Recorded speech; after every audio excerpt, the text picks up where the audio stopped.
Hello, welcome back to my new video. तो आज हम आ गए एक और से नई वीडियो लेकर सिर्फ आपके लिए। वो है क्लास 9 की फिजिक्स का लेक्चर 7, यानी कि आज मोशन का लेक्चर 7 है। तो लेक्चर 7 में आज हम पहला टॉपिक जो है उसको हम पढ़ेंगे, graph on motion rest acceleration. तो पहले हम देखेंगे ग्राफ है उस वो जो है वो रेस्ट में है। ओके, उसका जो स्लोप है वो रेस्ट में है, तो उसकी वेलोसिटी क्या हो जाएगी? Zero.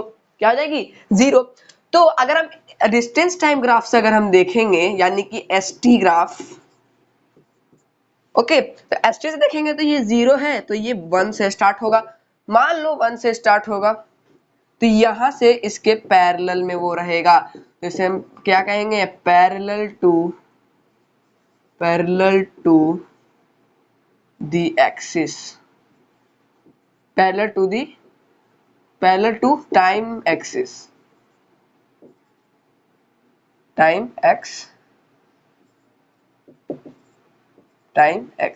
Okay, parallel to time axis. आपको समझ में आ गया होगा, बहुत ही बढ़िया। यहाँ पर हमने समझ लिया। अब वही चीज अगर हम वेलोसिटी टाइम ग्राफ में अगर देखें तो ये क्या होगा? जीरो से स्टार्ट होगा, वेलोसिटी रेस्ट में है, यहीं पर पता चल रहा है कि वेलोसिटी जीरो है, तो यहाँ पर जो है वो क्या हो जाएगा? ऑन द टाइम एक्सिस, यानी कि टाइम एक्सिस में उसकी वेलोसिटी। भाई टाइम तो बीता जा रहा है ना, टाइम देखो, टाइम जो है वो चलता जा रहा है, लेकिन उसकी वेलोसिटी जो है वो जीरो है। इसीलिए इसे हम क्या कहेंगे? On the time axis, on the time axis. Think है आपको समझ में आ गया होगा। वही चीज यूनिफॉर्म मोशन किसे कहते हैं? अगर हम डिस्प्लेसमेंट टाइम ग्राफ से देखेंगे तो डिस्प्लेसमेंट टाइम ग्राफ में यूनिफॉर्म मोशन जो है वो पैरेलली जाएगा। हाँ सर, क्या जाएगा? पैरेलली जाएगा। नो नो नो नो, ये कैसे जाएगा? इस तरह। इसे क्या कहेंगे हम?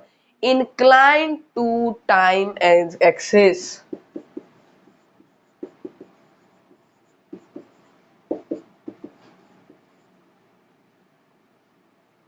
Time axis.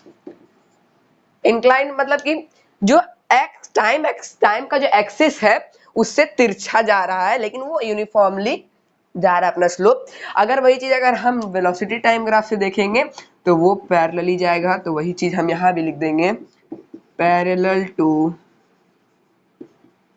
Time axis. Okay, अब आते हैं नॉन यूनिफॉर्म मोशन में। इसमें ऐसा कुछ पैरेलल कुछ नहीं है, इसमें दोनों में ही कर्व स्लोप बनेगा, दोनों में ही कर्व स्लोप बनेगा। चलिए चलते हैं एक सुंदर से क्वेश्चन। देखो क्वेश्चन क्या है, यहाँ पर बोल रहा है व्हाट आर दे रिप्रेजेंट, ये क्या रिप्रेजेंट कर रहा है? तो आपको शुरू से इसे पढ़ना है। तो ओ ए जो है, ओ ए क्या रिप्रेजेंट कर रहा है? देखो ये यूनिफॉर्मली मोशन कर रहा है। क्या कर रहा है? तो हम क्या लिखेंगे? O A is equal to marker, O A uniform motion. और फिर देखिए ए और बी क्या है? रेस्ट में है, क्योंकि वो रुक गया है। क्या हो गया? रुक गया है। लेकिन टाइम तो चलता जा रहा है ना, आप रुक जाओगे, टाइम नहीं रुकेगा। ओके, तो अगर ए बी का बात करें तो किसमें है? रेस्ट में है। किसमें है?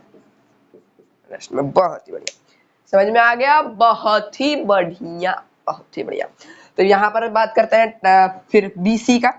तो BC जो है वो नीचे की साइड आ रहा है, तो इसे हम रिटार्डेशन कहते हैं। क्या कहते हैं? रिटार्डेशन। क्या कहते हैं? रिटार्डेशन। आई थिंक आपको ये समझ में आ गया कि इसमें क्या रिप्रेजेंट कर रहा है। तो चलिए चलते हैं अगले कंसेप्ट में। हाँ, तो हमारा अगला कंसेप्ट नहीं है, डेरिवेशन है। देख के चौंक गए होगे भाई, कहाँ अचानक से आ गए। देखो आज हम इक्वेशन ऑफ मोशन को डेराइव करेंगे। चलिए करते हैं। पिछले बार हम लोग ने किया था डिराइव, लेकिन वो ग्राफ से नहीं किया था, ये ग्राफ से हम लोग डिराइव करेंगे। ओके, तो चलो इसे डिराइव करते हैं। पहले तो हम देखेंगे, तो पहले समझो यहां से क्या हुआ ना, यहां से एक वेलोसिटी है, यहां से जा रहा है, यहां जा रहा है, ओ ए और डी सी क्या एक दूसरे के पैरेलल है। क्या है?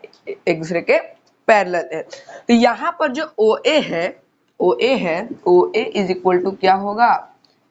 यू। हाँ सर, यू होगा, क्योंकि इसका जो ये क्या है, ये है इसका इनिशियल पॉइंट, ये है फाइनल पॉइंट। यहां से यहां तक ये क्या है? Initial and final point. यहां तक आपको समझ में आ गया होगा। तो ये भी ओ भी है और डी सी भी है, ए ओ भी है और डी सी भी है। हाँ सर, हम समझ गए।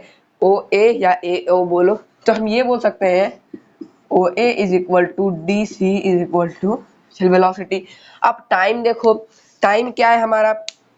ओ सी। हाँ sir, O C is equal to, O C के साथ हमारा ए डी भी टाइम है, ओ सी के साथ हमारा ए डी भी टाइम है, इसकी वैल्यू टाइम है।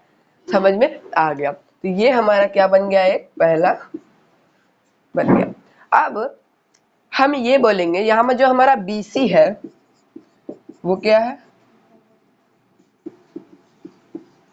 हमारा जो BC है ये वो क्या है?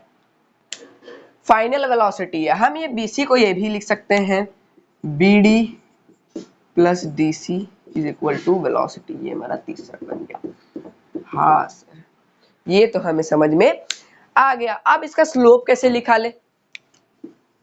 स्लोप का क्या था? P अपॉन H हमने पढ़ा था। ये क्या है? इसका y एक्सिस है delta y by delta x।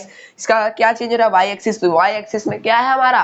BD है। क्या है? BD है अपॉन y एक्सिस, ये हमारा BD है। तो BD और P, y एक्सिस ये हो गया यानी कि P, तो H का क्या हो गया? AD हो गया। हाँ सर। तो यहाँ पर हम BD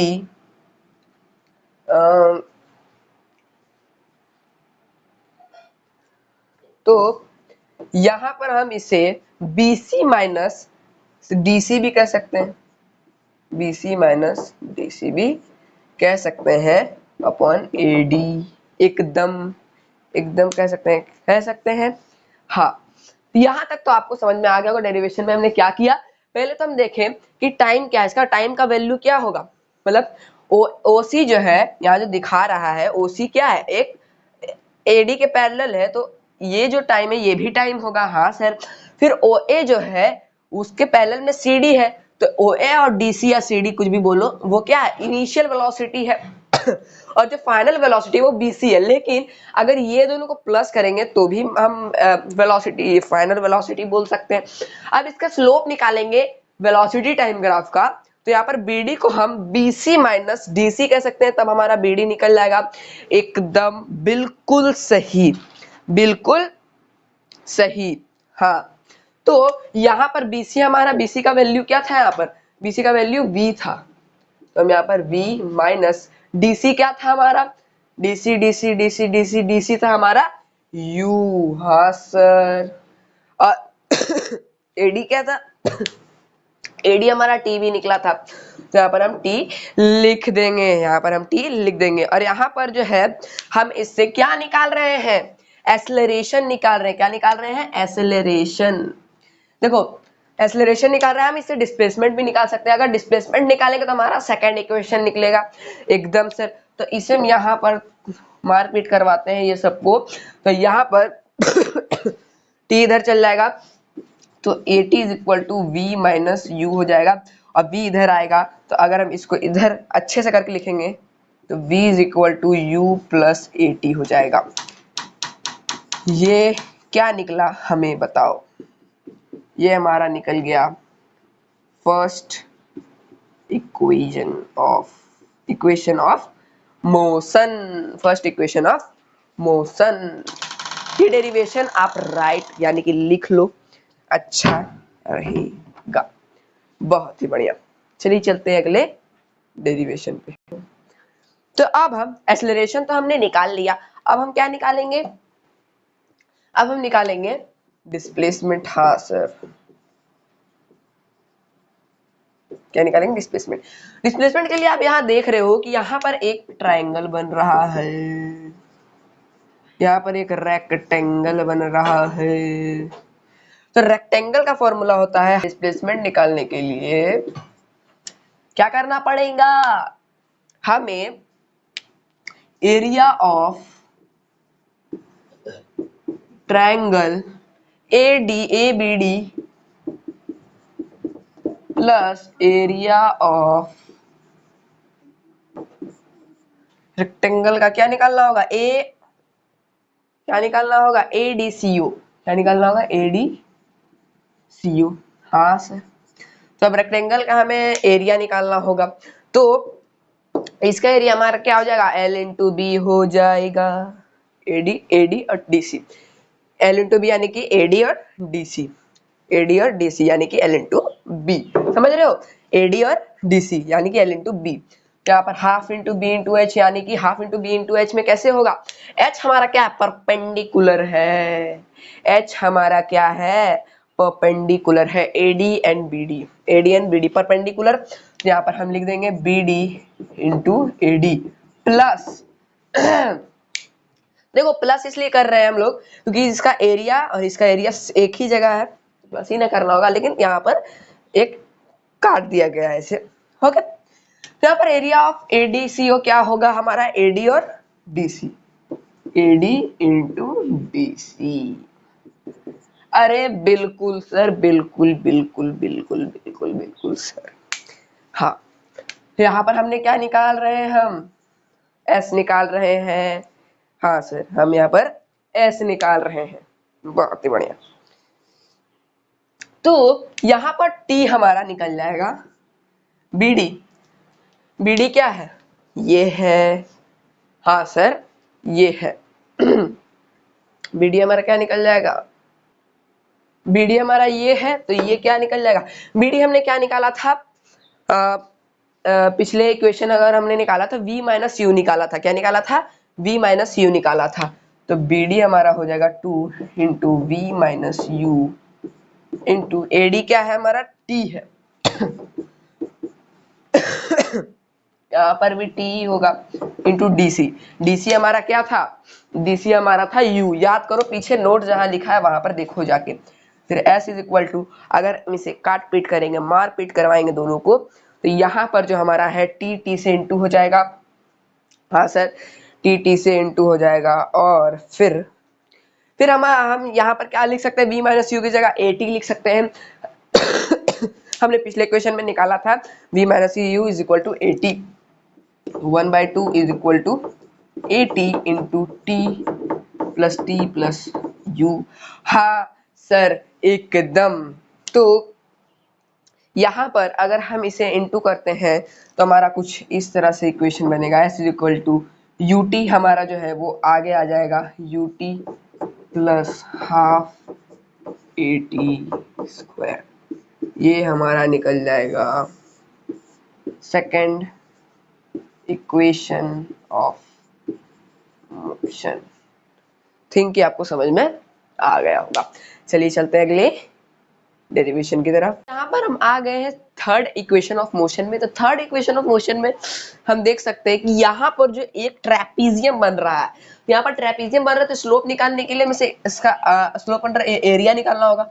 इसका एरिया कितना होता है, area of trapezium, area of trapezium I think half into sum of parallel lines into height होता है, ये होता है उसका एरिया का फॉर्मूला।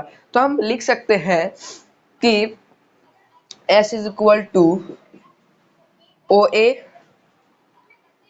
प्लस BC, हाँ सर OA प्लस BC, ये दोनों का सम ना, sum of parallel lines upon 2 यानी कि 1/2 समझ जाओ, इनटू हमारा OC, हमारा OC।